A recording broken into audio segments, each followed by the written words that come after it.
Okay, this session is, remember, business environment.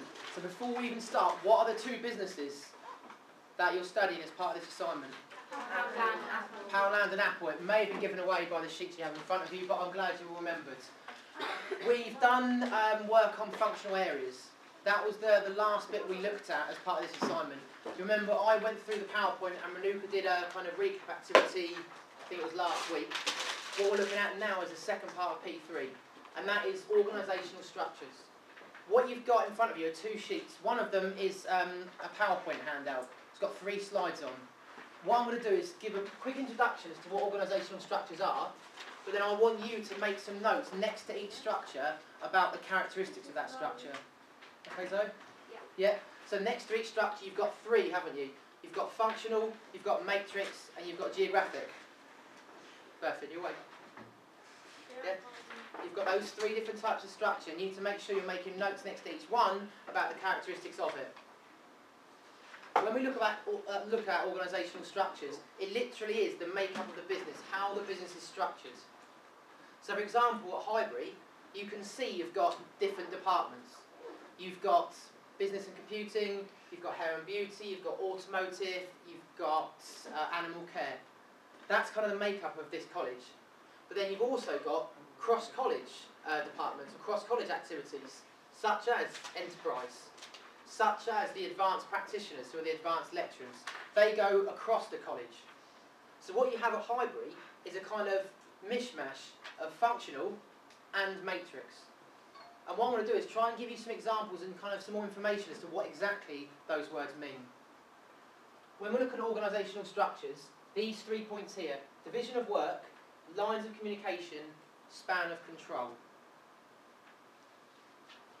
So when we look at division of work, that means how are tasks assigned within the business.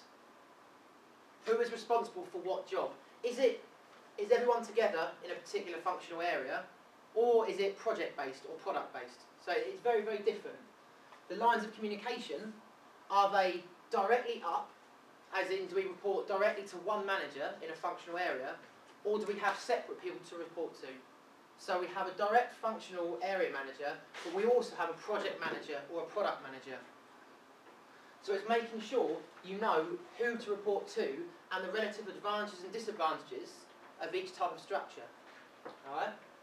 The span of control, meaning each type of organisational structure, each person has different responsibilities, but which manager is responsible for which person, and which manager is responsible for each project. I know that might sound a little bit confusing. It makes a lot more sense when we start to actually give examples based around the different organisational structures. So this is the first one. This is the functional organisational structure. This is really, really traditional. Excuse me. This is very, very traditional. So a lot of older businesses 50 years ago, would have pretty much been functional. So it's very hierarchical. You've got different functional areas: R&D, production, marketing, human resources, information technology, all the functional areas we've discussed, but they have individual staff under each one. So one of the major advantages of this is you're surrounded by people with similar knowledge, aren't you? If you're working in marketing, you've got a question, you are with the marketing team. You are surrounded by marketing people. But do you see any problems with this?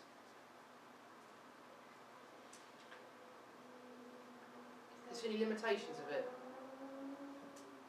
No? So you think this is a really good way of organising all businesses? Don't you? Because marketing, it says staff underneath, but you don't know what the staff are actually doing. So you don't know what the staff are doing? Okay, I'll take your point, but this is quite a basic diagram. Go on. The research and development team, they're going to need to know the limitations of what that's going to be able to develop, which is why they need to talk to the production team, for example. But with that model, they'd have to talk to their manager, who would then talk to the production team's manager, and talk it out, and they can't communicate directly with each other. Exactly right. Lines of communication. Okay. If we are operating a functional organisational structure, then how do we know what the other departments are doing? How do we know the requirements of the product or the project? Well, we don't. The only way we can do it is to go up and across. And that's wasting time. That's wasting effort, isn't it? The lines of communication are not as effective as they could be. But you can see that work, looking at the division of work is divided into the different functional areas, isn't it? You've got the marketing people doing marketing, you've got IT and IT, it's all very clear cut. Okay? This here, this is your product or matrix structure.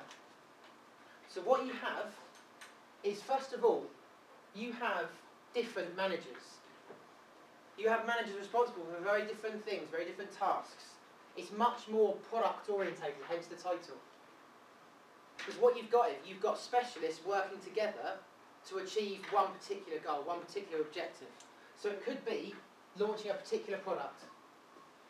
And as Adam rightly said, you're going to need people from different functional areas working together closely in order to make that product successful. Okay? Think about your events that you're organising. If you have one person from each group is responsible for transport, one person from each group is responsible for booking people, another person is responsible for resources. If we had all the resources people working together, and all the transport people working together, and all the, what was the other one, people working together, that would be your functional structure. You could be thinking, okay, if someone finds out something good about transport, where to get it from, brilliant, you can talk straight away, you've got the people there next to you, haven't you? But, well, what transport do we need it for? What resources do we need? Well, we can't find out that unless we talk to the rest of the team for that particular event. So what you are in your product or matrix structures, because you can see that you can work together to achieve your objective. Okay?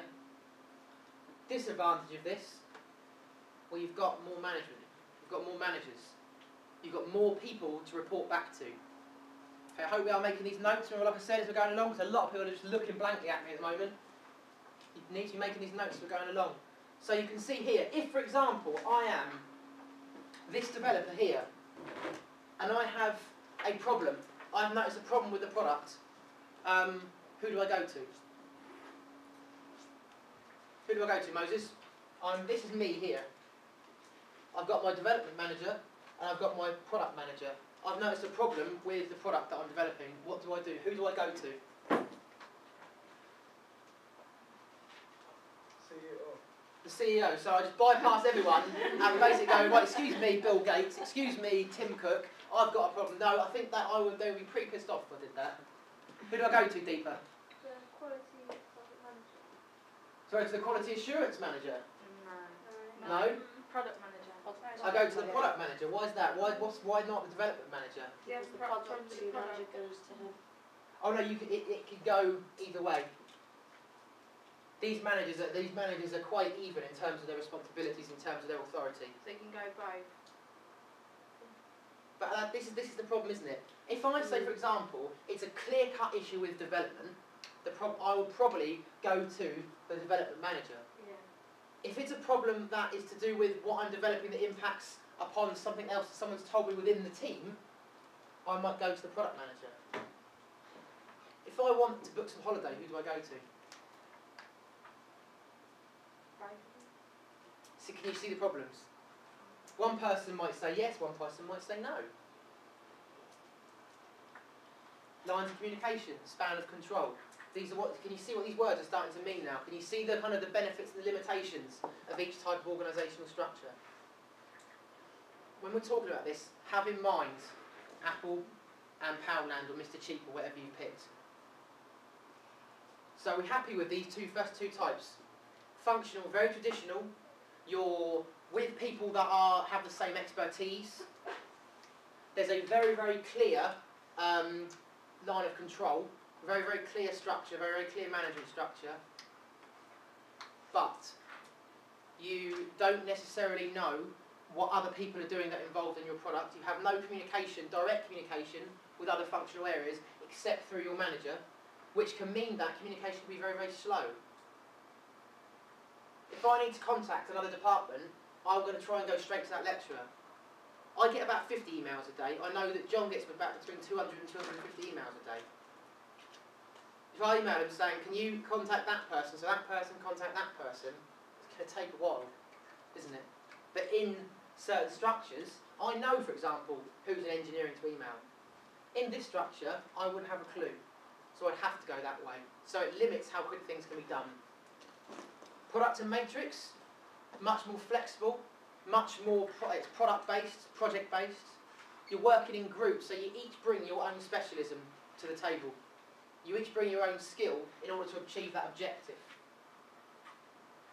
However, you're not with, necessarily, people with your exact same skill, so it's harder to bounce ideas around.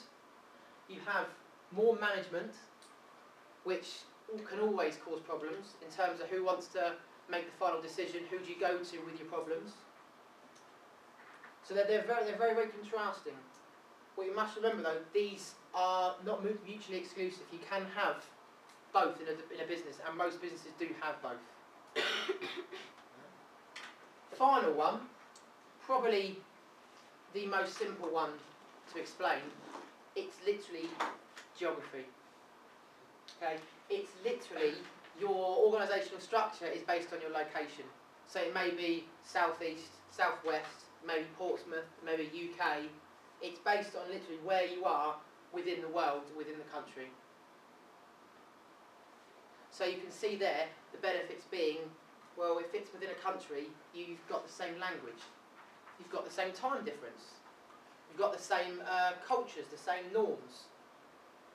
If you're within smaller areas, well then you're closer together, so things can be moved around a lot easier. Again, you will find that businesses use now all three types of these structures. Okay. What I'd like to do, just as a kind of discussion as a group, you've got another sheet in front of you that has got the Poundland logo and the Apple logo. Okay. What type? Start with you, Leah. What type of organisational structure do you think that Poundland use, and why? The most do they use? No. It's funny, you don't really have that many people. Okay. It's just a shop. Someone buys it, someone sells it. That's it, So they don't have a lot of the departments. No. Okay, so they probably aren't going to have. It's probably not going to be functional. No. Yeah. Okay, so it's not functional. We've cast that one away. Yeah, but it's not product either. Okay. Because you don't need to develop products. Okay, still with you. So therefore. Yeah, but would it be? It's all around you doing that. But yeah, with geographical structure, you can have it within areas and within UK, Europe. It depends on how you break down the geography. But would you not say that because it's a small company, it is broken down into individual areas? Yeah. I mean, Emma, would you agree? No. Okay, guys. If not, tell me if not. Why would you agree? Yeah, I guess so. It's hard to fit it into it. Yeah, because it's a very small shop. Yeah, I mean, I'm not even doing this one anyway. I'm doing Mr. Cheap. We're all doing Yeah, Mr. Cheap. yeah. Okay, pound that up, Mr. Cheap. You know that's But what I mean. Poundland's bigger than Mr. That's Cheap. what I mean. The same kind of shop. Because of the size, remember, because of the sector, because of the nature of their ownership, it doesn't fit in as easily. Daisy, what about Apple then? I would say functional because like they need people to go out and like do like marketing, see what products we want, and then like they've got like pre-production resources for their employees, and then obviously the information for the employees and stuff about products, and then finance obviously with much of everything. So you said they're going to have a whole marketing department, then they're going to have a whole production department wherever. They're going to have a whole, and it's going to be really functional and segmented. Yeah. Yeah. Yeah. To an extent, I would agree. Because if you think, we've read a lot about Apple's production plants, haven't we? I'm sure you've all read a lot about this. The high suicide rate. They have whole production departments. They'll have whole marketing departments. They'll have whole finance departments. But would you say we're limited at that? Would you say they just use functional? Bianca? I think there's a bit of both. Bit of both. Matrix as well. Why's that? Because you know, like develop new like iPod, they need to work close with production and development. So these here could be what? What could that say instead of product one manager? What do you mean? Like. So what would their project teams be? think there'll be like to develop new product, there'll be marketing where can we do production team and development. So you get the yeah. same- yeah. So what I'm getting at is iPod, yeah. iPad, Yeah. iTunes. Yeah. You're going to have experts, aren't you? So then you've got these people within, because they're going to have a tester or a developer for maybe iTunes is be very, very different than iPad because of the nature of what's being created. Yeah? So, can we see what an organisational structure is, first of all? Going back to these key points. The division of work, how is work divided, how is work assigned, the lines of communication, i.e. how do the people within the business, how does the management communicate, and the span of control, what are people responsible for in their different roles. So what you're going to need to do is answer that question. Explain using diagrams how Apple and the 99p shop use different organisational structures. Why have they chosen these types of structures? The question at the end, why have they chosen these, that's asking you just to highlight the advantages, the disadvantages, isn't it? Okay? Feel free to take these pictures, they're fine, they're just taken off Google Images anyway. But your explanation needs to be your own. Has anyone got any questions before we start? No? Shouldn't take too long this, so I want to get this bit done as much as we can and then move on.